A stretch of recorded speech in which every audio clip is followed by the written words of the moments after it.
Hello everyone. Today we'll reminisce about the game Dino Island, produced in 2002 by the Monte Cristo studio, known for titles like Seven Sins and Cities XL. Those days were a time when full 3D graphics were just beginning to appear in strategy and economic games. Dino Island lets you realize the dream many of us had as children, especially after watching Jurassic Park, creating your own amusement park featuring dinosaurs. However, this dream comes with some compromises. In the not-so-distant future, scientists have resurrected dinosaurs.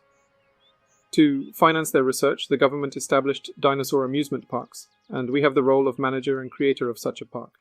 We have two modes to choose from.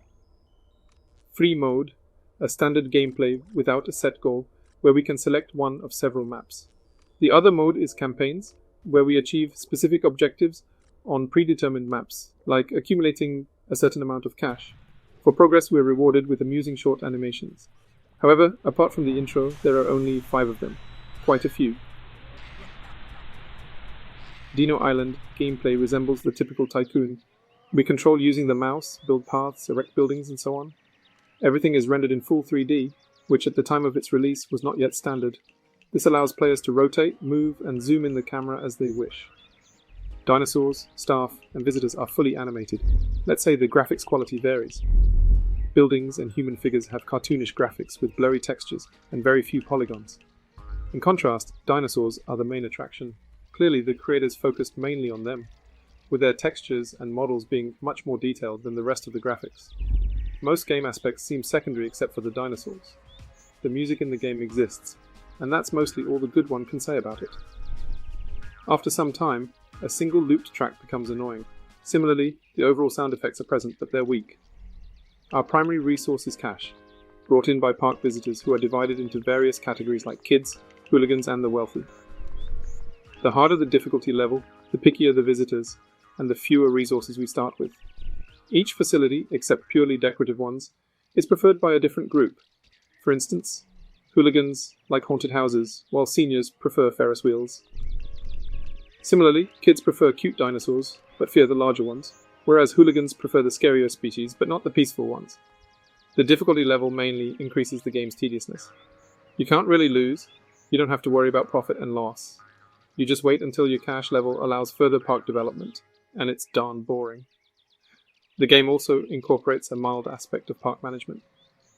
As previously mentioned, players can build various facilities, such as restaurants, food stalls, shops, attractions, and dinosaur pens. It's also essential to manage the staff who will feed the dinosaurs. However, compared to other games of this type, the park management aspect in Dino Island is less developed.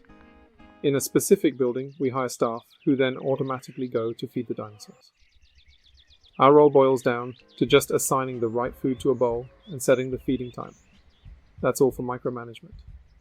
We can't set entry prices for any facility or the park itself. There's also a ridiculous shortage of facilities divided into 6 categories, but only 5 are important. The 6th category consists of purely cosmetic objects, without functionality. So, variety is something you can forget.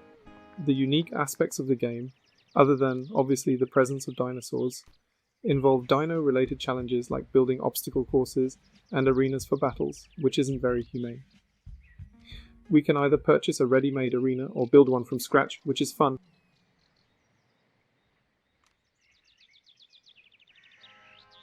Dino Island features 20 natural dinosaur species, including the T-Rex, Troodon, and Ankylosaurus, classified into 6 families, like large predators or light bipeds.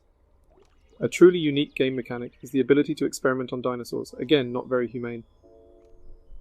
The player can cross any 2 dinosaurs, creating new species. The result is a genetic hybrid of both parents, inheriting traits based on genetic dominance. Mutations can also occur, either accidentally or intentionally, adding feathers, extra horns, and more.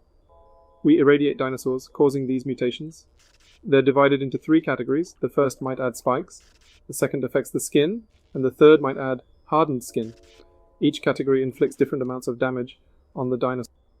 In summary, Dino Island is a unique dinosaur park simulator in some respects, combining park management with the genetic possibilities of crossbreeding dinosaurs, offering players various challenges. However, the game is devilishly easy. The difficulty level mainly adds tediousness. This game is like a kebab tasty meat, dinosaurs, but mediocre salad and poor bread, all other Tycoon aspects. At its release, reviews were mixed, leaning more towards 6 than 8 out of 10. Regardless, if only to create your own Dino hybrids, give this game a chance. Who knows? It might surprise you and provide hours of fun. That's all for this material. Thank you for watching. If you like this content, please subscribe to the channel, give it a thumbs up, and comment on which game you'd like to see next. Until next time, bye.